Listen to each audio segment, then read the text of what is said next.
사무엘서가 이제 오늘의 본문인데, 사무엘서는 이스라엘의 시대적인 어떤 변환을 준비하는 시기가 되겠습니다. 사무엘서의 출발은 세 가지 위기로부터 출발하는데, 그 첫 번째는 신앙의 위기, 종교적인 위기라고 부를 수 있겠습니다. 그 시대의 신앙과 종교를 이끌던 사람은 제사장 엘리였는데, 그 엘리는 나이가 많았고 그 아들들은 엘리의 역할을 이어받기에 부적합한 아들들이었습니다. 사무엘상 2장 12절은 엘리의 아들들은 행실이 나빠 여호와를 알지 못하더라. 그 행실이 어떻게 나쁜가는 사무엘상 3장, 4장, 5장 요 부분에 자세하게 기록되어져 있습니다. 행실이 아주 나빴습니다. 정직하지도 않았고 또 거짓말도 많이 하고 또 개인적인 윤리적인 도덕적인 삶이 완전히 망가져버린 그런 사람들이었습니다. 두 번째로는 정치적인 위기를 들 수 있겠습니다.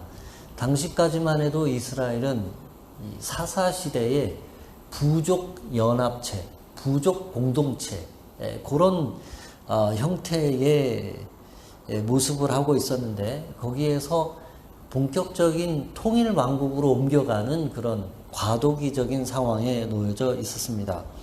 그래서 장로들이 모여서 우리에게 다른 민족과 같이 왕을 뽑아달라 이렇게 요구하고 있었습니다.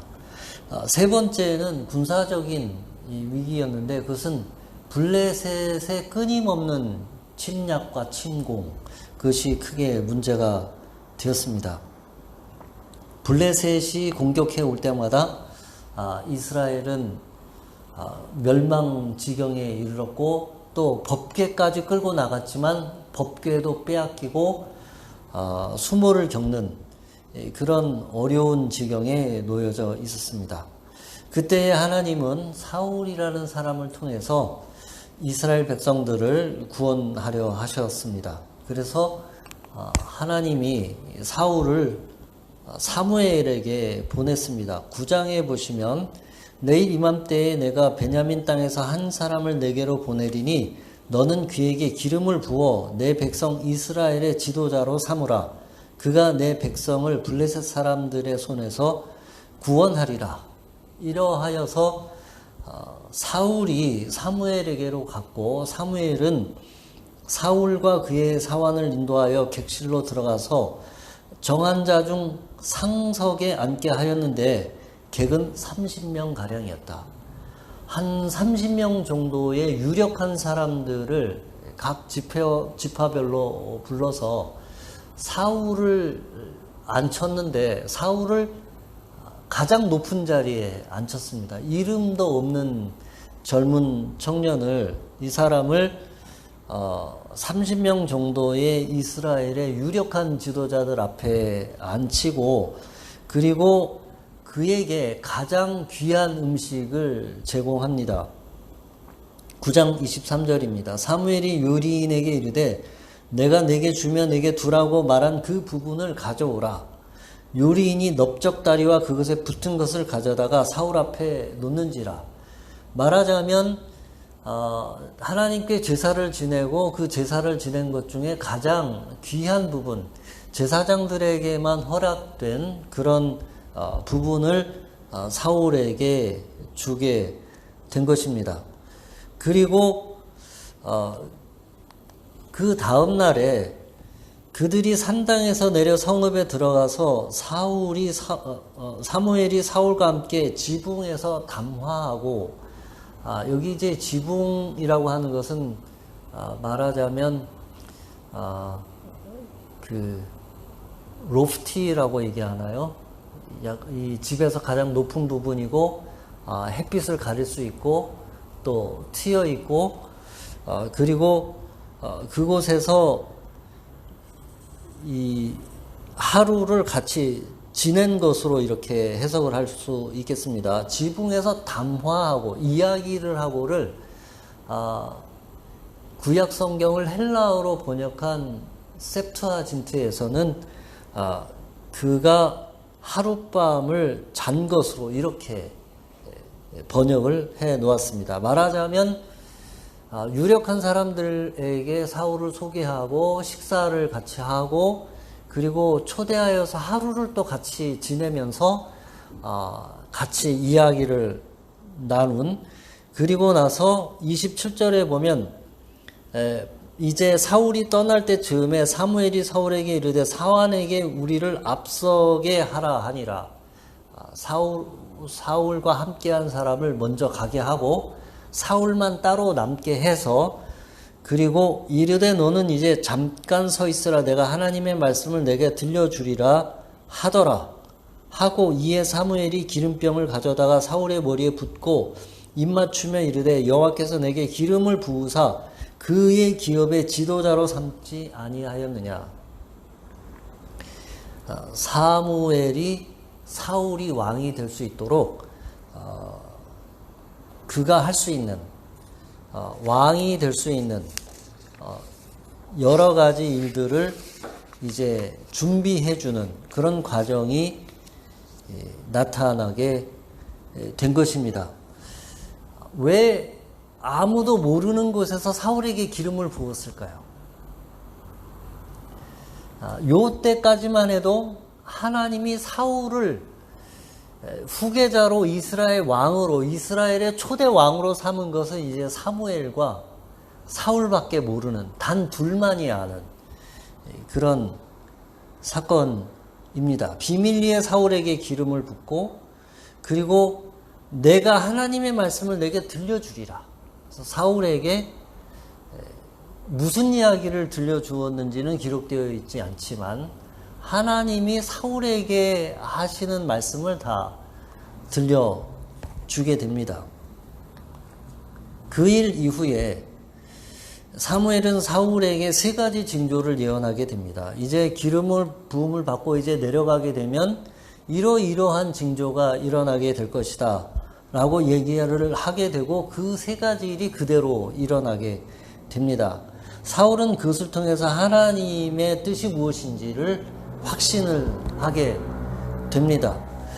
그 둘만이 아는 비밀을 가지고 돌아왔을 때에 사울의 숙부가 사울에게 어디가 있었는지 무슨 일이 있었는지를 이렇게 물어보게 되는데, 그 여간에 있었던 일들을 이야기하라고 이렇게 물어보게 됩니다. 15절에 사울의 숙부가 이르되 청하노니 사무엘이 너희에게 이른 말을 내게 말하라. 사울이 대답합니다.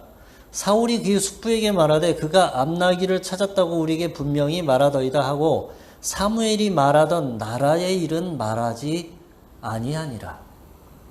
사무엘이 자기에게 기름을 부었고 하나님이 자기에게 주신 말씀이 무엇이고 앞으로 이 나라에 되어질 일들이 무엇인지를 비밀로 하고 있었던 것입니다. 이때까지만 해도 사울은 굉장히 조심스러운 것을 알 수 있습니다. 굉장히 조심스럽고, 그리고 자기에게 일어날 일과 앞으로 이 나라에 일어날 일과 그리고 하나님과의 관계와 또 사무엘의 관계와 이런 일들에 있어서 신중하고 조심스러운 그런 모습을 보여줍니다. 사울이 왕이 되었습니다. 10장 17절에 사무엘이 백성을 미스바로 불러 여호와 앞에 모으고 지파대로 1000명씩 여호와 앞에 나오라. 베냐민 지파가 뽑혔고 마디리의 가족이 뽑혔고 그 중에서 기스의 아들 사울이 뽑혔으나 어떤 불량배는 이르되 이 사람이 어떻게 우리를 구원하겠느냐 하고 멸시하여 예물을 바치지 아니하였으나 그는 잠잠하였더라.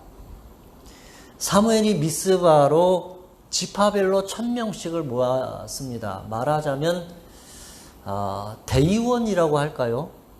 각 지파별 대의원을 1000명씩 모아서 제비를 그 중에서 뽑아서 베냐민 지파가 뽑혔고, 또 그 중에서 또 마드리 가족이 뽑혔고, 그리고 또 그 중에서 기스의 가족이 뽑혔고, 또 그 중에서 기스의 아들 사울이 뽑히게 된 것입니다. 미스바는 어떤 곳입니까? 사무엘이 이스라엘의 모든 지파를 불러서 회개의 기도를 하게 하고, 그곳에서 이스라엘 백성들이 하나님께 다시 돌이켜서 블레셋과의 전투를 승리로 이끈 곳이 바로 미스바입니다. 그러한 의미 있는 곳에서 이스라엘 백성들을 모으고 이스라엘 백성들이 원한 대로 사울을 왕으로 뽑았습니다. 여기까지의 과정도 굉장히 오랜 시간이 걸리고 굉장히 조심스럽고 굉장히 비밀스럽고 굉장히 심사숙고하며 굉장히 진중한 그런 과정을 거쳐서 이제 사울이 왕이 된 것입니다.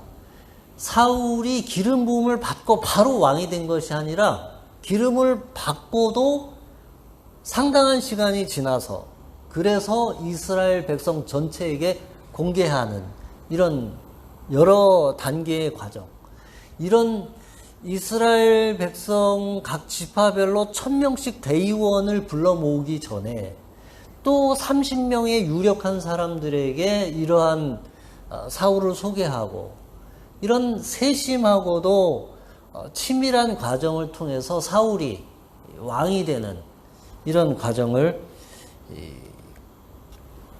거쳐서 왕이 되었습니다. 그럼에도 불구하고 그 중에 어떤 사람들은, 그 중에 어떤 부류의 사람들은 사울이 이 볼품없는 사람이 어떻게 우리를 블레셋에서 구원하며 이 12부족을 하나의 통합된 중앙집권적 왕정체계를 확립할 수 있는 사람이 될 것이겠느냐 하면서 예물을 드리지 않았습니다. 거기에 대해서 사울의 자세와 태도는 그는 잠잠하였더라. 자기가 기름 부음 받은 것도 이야기하지 않고 조심스럽게 하고 또 이런 반대를 맞이하여서 비판하는 것을 맞닥뜨려서 그것을 잠잠하게 자기가 품고 가는 그런 나름대로 괜찮은 모습을 사울이 보여주고 있습니다. 결정적으로 사울이 이스라엘의 왕으로 인정된 것은 그가 길르앗 야베스 주민들을 암만의 나하스로부터 구원하는 전쟁을 승리로 이끌면서 그가 왕으로 본격적으로 인정을 받게 됩니다. 11장의 내용입니다. 암몬 사람 나하스가 올라와서 길르앗 야베스에 맞서 진침해 야베스 모든 사람들이 나하스에게 이르되 우리와 언약하자. 그리하면 우리가 너를 섬기리라 하니 화친 조약을 하자. 우리가 적절한 조공을 바치고 평화를 유지하자. 이런 것에 대해서 야베스 장로들이 그에게 이르되 우리에게 이래 동안 말미를 주어 우리가 이스라엘 온 지역에 전령들을 보내게 하라. 만일 우리를 구원할 자가 없으면 내게 나아가리라 하니라. 길르앗 야베스 백성들이, 이스라엘 백성들이 다른 11지파에게 도움을 청해보고 우리가 도움을 구하지 못하면 그러면 우리가 항복하겠다. 그런 소식이 사울에게 전해졌는데 사울이 이렇게 반응합니다. 11장 11절입니다. 이튿날 사울이 백성을 3대로 나누고 새벽에 적진 한가운데로 들어가서 날이 더울 때까지 암몬 사람들을 치매 남은 자가 다 흩어져서 둘도 함께한 자가 없었더라. 모든 백성이 길갈로 가서 거기서 여호와 앞에서 사울을 왕으로 삼고 길갈에서 여호와 앞에 화목제를 드리고 사울과 이스라엘 모든 사람이 거기서 크게 기뻐하니라. 이때에 일부의 이스라엘 사람들이 누가 전에 사울이 왕이 되었을 때에 예물도 바치지 않고 사울을 비판했느냐? 누가 사울이 우리의 왕이 되는 것이 합당하느냐? 이런 얘기했던 사람들 다 끄집어내라. 우리가 그들을 처단하겠다. 이런 이야기가 나올 정도로 이제 사울은 굳건하게 이제 왕이 됩니다. 여기까지의 과정을 보면 사울이 왕이 되기까지 하루아침에 왕이 된 것이 아니라 굉장히 오랜, 그리고 심사숙고하고 신중하고 그런 여러 단계와 과정을 거쳐서 그리하여서 그의 왕권이 인정되는, 기름 부음은 사무엘에게서 받고 왕으로 선포되는 것은 미스바에서 되고, 그리고 정말로 모든 이스라엘의 왕으로 인정되는 것은 길갈에서 되어지는 이런 여러 단계를 거쳐서 사울이 왕이 됩니다. 이런 과정 가운데 사울이 보여준 모습은 신중하고 말을 함부로 하지 아니하고 하나님의 비밀을 간직하고, 그리고 자기를 비난하거나 비판하는 것에 대해서 그냥 잠잠하며, 그리고 이스라엘 백성이 불의를 당하는 것에 대해서 불같은 정의감이 폭발하는 그런 훌륭한 모습을 우리에게 보여주는데, 이때의 사울의 나이가 40세가 되었습니다. 이 얼마나 많은 시간을 거쳐서 이 왕이 되었는지 잘 모르겠지만 어쨌든 상당히 오랜 시간을 거쳐서 사울이 왕이 됩니다. 사울이 왕이 될 때에 40세라. 그가 이스라엘을 다스린 지 2년에 사무엘상 13장의 말씀인데, 그때에 블레셋이 쳐들어오고 그 블레셋의 군대를 이끈 사람은 골리앗이라고 하는 사람입니다. 그때에 다윗이 가서 그 골리앗을 쳐 없애고, 그리고 사울과 얼굴을 맞이하게 되는데, 그때에 무리가 돌아올 때, 곧 다윗이 블레셋 사람을 죽이고 돌아올 때에 여인들이 이스라엘 모든 성읍에서 나와서 노래하며 춤추며 소고와 경세를 가지고 왕 사울을 환영하는데, 여인들이 뛰놀며 노래하여 이르되 사울이 죽인 자는 천천히요 다윗은 만만이로다.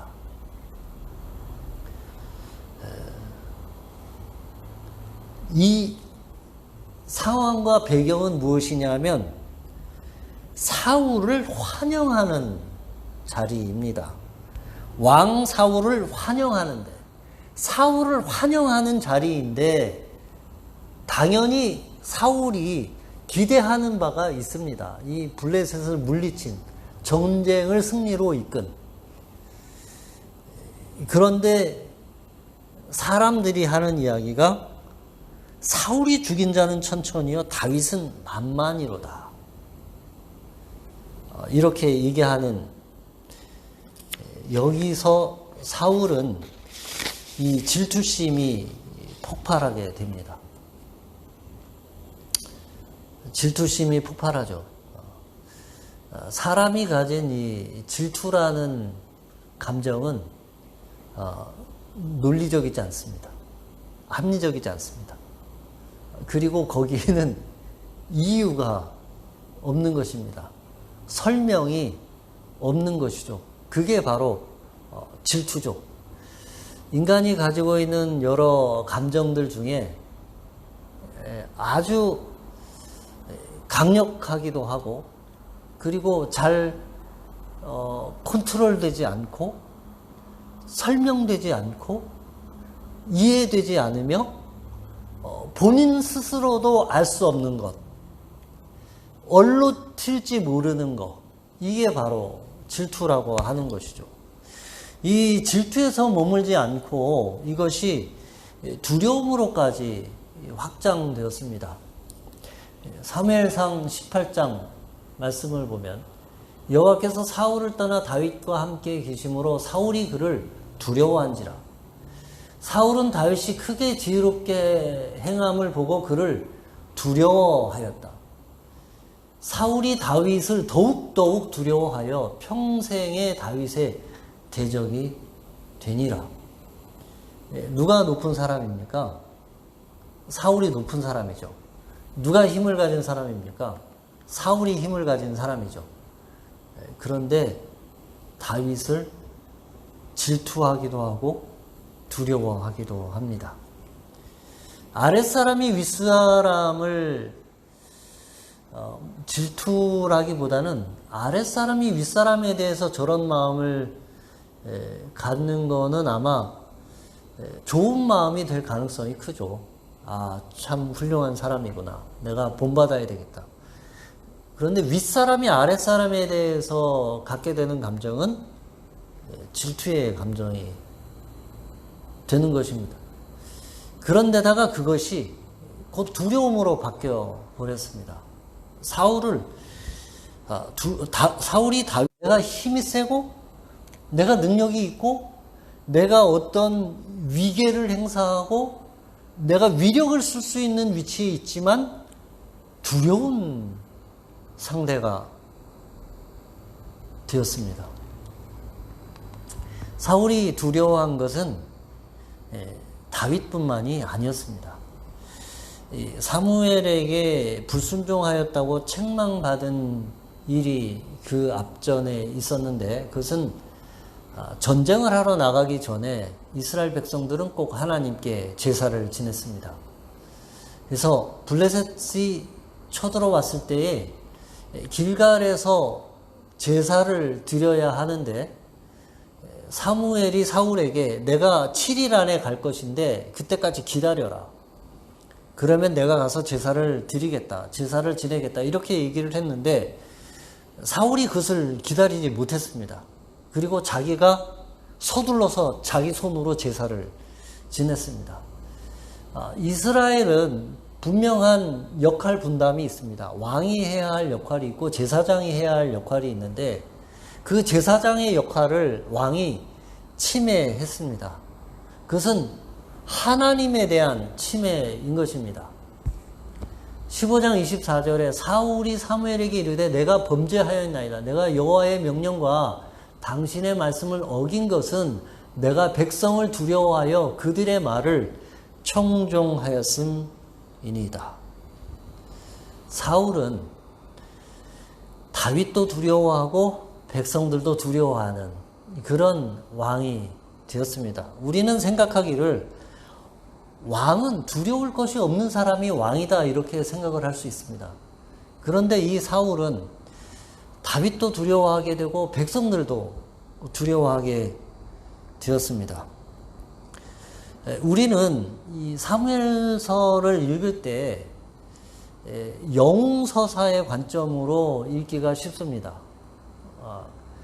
사울이라는 영웅이 떠오르고 실패하고 그리고 다윗이라는 영웅이 나타나고 일어나고 사무엘상의 이제 구조를 보시면 이렇게 되어져 있습니다. 전체적으로 이제 4개의 덩어리로 볼 수 있겠는데 이 8장부터 사울의 성장기, 그러다가 사울의 몰락기, 사울의 최정점에서 이제 다윗의 성장기가 시작되었다가 그리고 사무엘 하에 이르러서 사울의 다윗의 내리막이 보여집니다.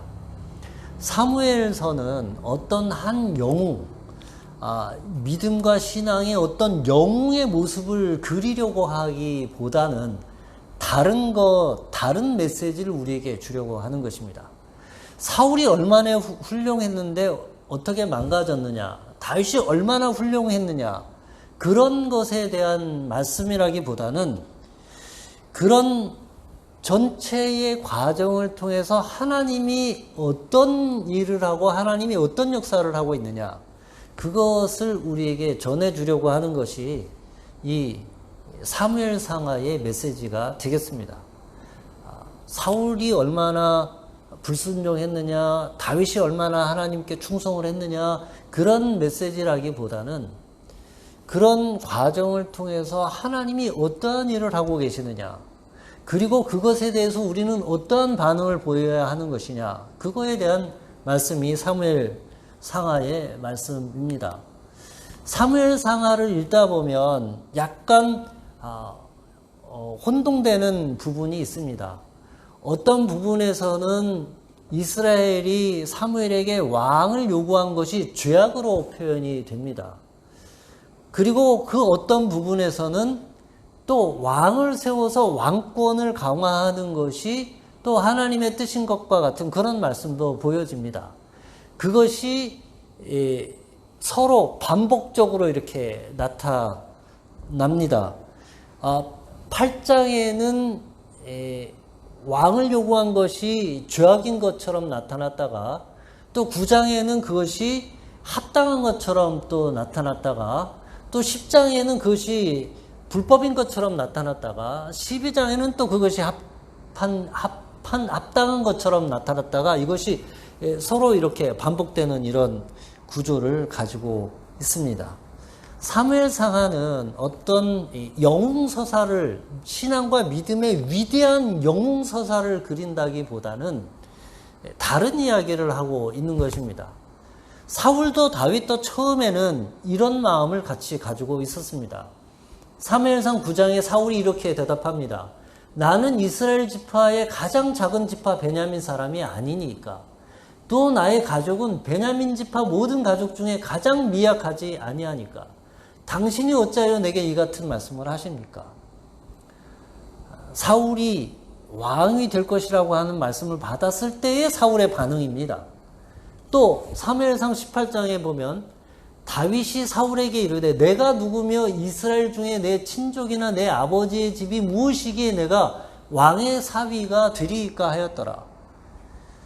사울의 말이나 다윗의 말이나 그 처음에 출발의 마음은 똑같이 겸손하고 내가 부족하고 내가 형편없는 사람임을 둘 다 그렇게 고백을 하고 있습니다. 그렇다면 사무엘상의 메시지는 무엇입니까? 그것은 사무엘상 2장의 한나의 노래에 잘 드러나 있습니다. 사무엘상 2장 한나의 노래 중에서 딱 두 구절을 뽑아 보았습니다. 심히 교만한 말을 다시 하지 말지며 오만한 말을 너희 입에서 내지 말지어다. 여호와는 지식의 하나님이시라 행동을 달아보시느니라.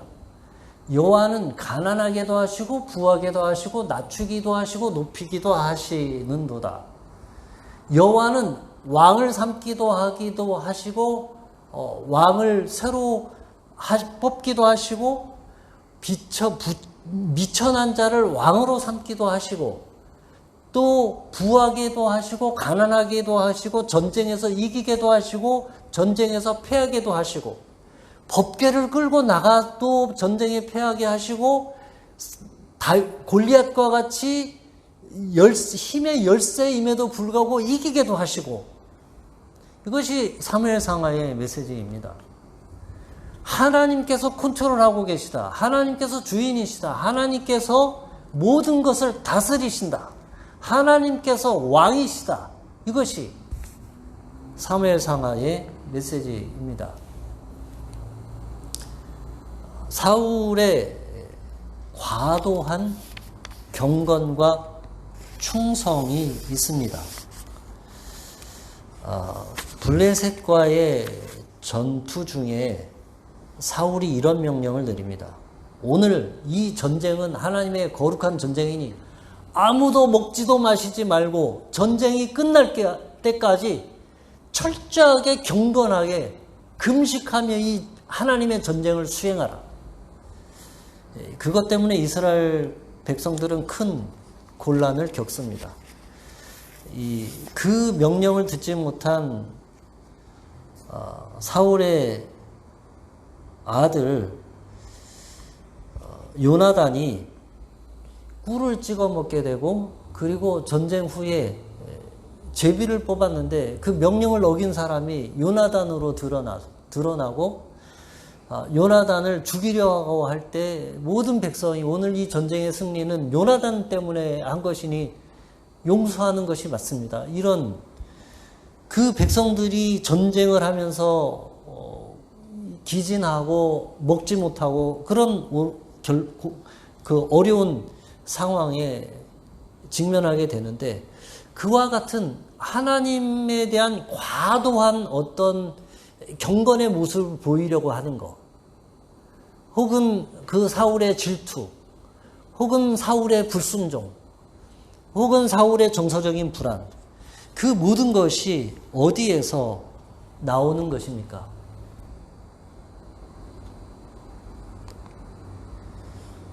그것은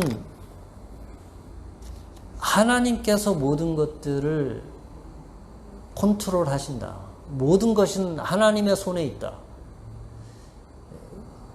그것에 대한 불안감. 하나님께 다 맡기지 못하는 불안감. 혹은 하나님을 두려워하는 마음. 하나님을 두려워하는 마음이 먼저입니까? 아니면 하나님과 가까운 마음이 먼저입니까? 여러분은 하나님을 두렵게 섬깁니까? 아니면 여러분은 하나님을 친하고 가깝게 섬깁니까? 여러분은 하나님이 무서운 분이십니까? 아니면 하나님이 너무너무 편하고 가깝고 즐겁고 기쁘고 그 하나님의 눈빛이 나랑 너무너무 친하고 가깝고 그런 것입니까?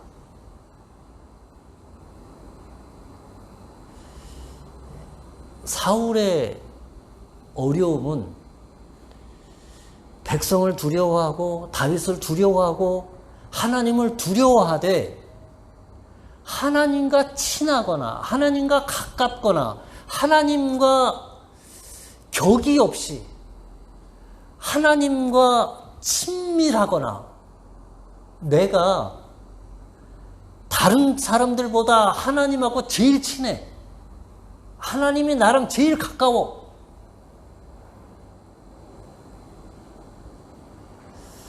친하고 안 친하고의 관계는 어떻게 알 수 있냐면은 딱 둘만 남아있을 때 알 수 있습니다.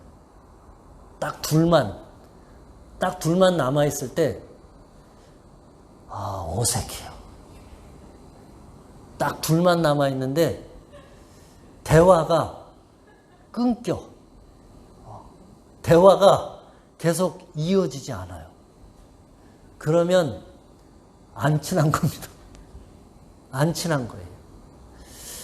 둘이 같이 있는데 이 둘이 같이 있는 시간이 빨리 끝나고 싶어요. 이게 불편해. 이 시간을 어떻게 해서든지 빨리 끝내고 싶어요.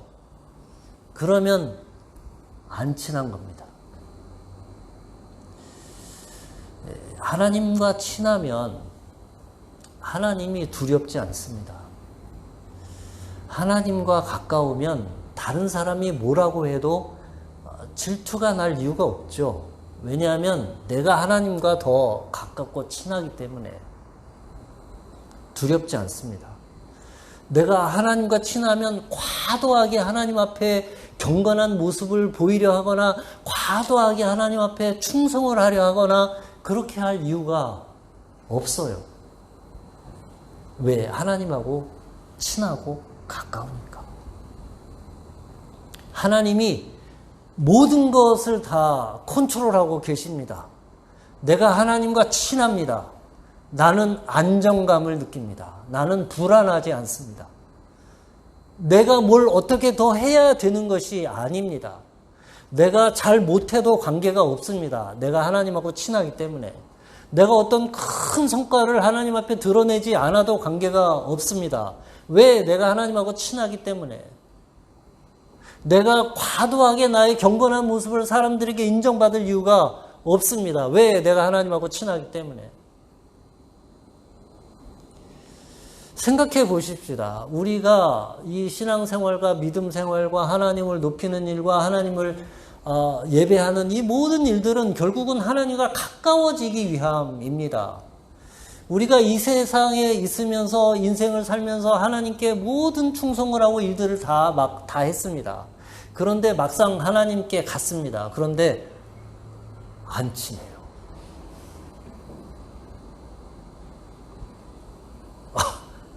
하나님하고 있는 게 불편해요.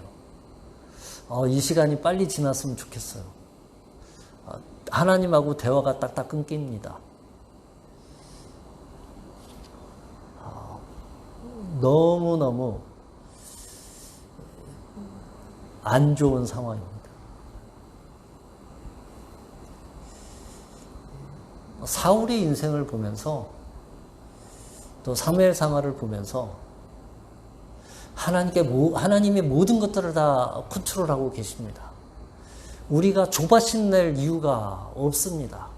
내가 당장 기도하는 이 기도의 제목이 빨리 이루어지지 않아도 내가 조바심할 이유가 없습니다. 왜? 나는 하나님과 친하며 하나님은 나에게 좋은 것을 주실 줄을 알고 있고, 그리고 결국에는 하나님이 나에게 모든 것들을 선한 것으로 돌려주실 줄을 내가 알기 때문에, 내가 하나님과 친하기 때문에, 내가 하나님과 가깝기 때문에. 우리의 신앙과 믿음은 그러해야 하겠습니다. 하나님과 친하는 거, 하나님과 가까운 거, 정말 하나님과 가까운 거, 친한 거, 거기에 우리의 모든 것들이 집중되어야 하겠습니다. 우리의 모든 신앙과 믿음과 삶, 우리의 인생 전체, 우리는 그 안에서 하나님의 이끄심 안에서 안전하고 편안하고 행복하며 기쁘며 즐겁고 불안하지 않고 초조하지 않고 하나님이 우리의 모든 기쁨의 근원이 될 것입니다. 기도하겠습니다. 사랑이 많으신 하나님 아버지, 하나님은 우리와 친하고 싶어 하시고, 하나님은 우리와 이야기하고 싶어 하시고, 하나님은 우리와 함께 있고 싶어 하시고, 하나님은 우리의 눈빛을, 우리의 마음을, 우리의 생각을 우리와 가까워하고 싶어 하시고 우리와 친해지고 싶어 하시는, 그 무엇보다도 우리의 눈빛을 갈구하시는, 우리의 마음을 원하시는 그 하나님께 우리의 모든 것을 던져드리며 그 하나님과 시간을 많이 보내며 하나님과 정말 친하고 가깝고 대화를 하며 즐거우며 그 시간이 기쁘며 그 하나님 한 분만으로 모든 것들이 다 상대적인 것이 되어지는 그런 우리의 믿음이 되게 해주시기를 기도합니다. 예수님 이름으로 기도했습니다.